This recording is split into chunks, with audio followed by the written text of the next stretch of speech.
Ditangkap kelima kali karena narkoba, Rio Raivan kapok, ngaku capek. Sinetron Rio Raivan menyesal saat kembali ditangkap polisi terkait dugaan penyalahgunaan narkoba. Ini adalah penangkapan kelima Rio Raivan terkait narkoba. Setelah kembali ditangkap polisi, Rio Raivan mengaku menyesali perbuatannya. "Saya kapok," kata Rio Raivan di Mapolres Metro Jakarta Barat, Jumat, tanggal 3 Mei tahun 2024. "Saya menyesal," lanjutnya. Rio Raivan juga meminta maaf ke keluarganya setelah kembali memakai narkoba dan kembali berurusan dengan polisi. "Saya minta maaf ke keluarga," ucap Rio Raivan. Pemain sinetron tukang bubur naik haji itu mengaku pasrah dengan kasus hukum yang kembali menjeratnya. Rio Raivan akan berupaya mencari jalan terbaik agar bisa sembuh dari ketergantungan narkoba.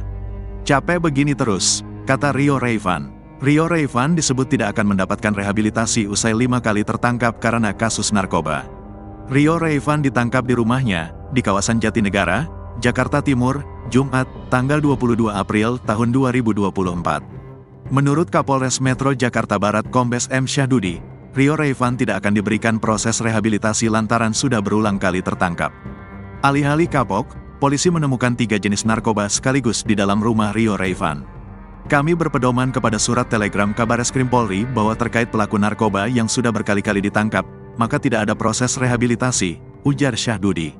Syahdudi memastikan Rio Raivan akan langsung dikenakan proses hukum yang berlaku tanpa melalui rehabilitasi. "Kami akan lakukan proses hukum," katanya. Rio Raivan ditetapkan sebagai tersangka dan dijerat pasal 112 ayat 2 Undang-Undang RI Nomor Tahun 2009 tentang narkotika dan Undang-Undang RI Nomor 5 Tahun 1997 tentang psikotoprika.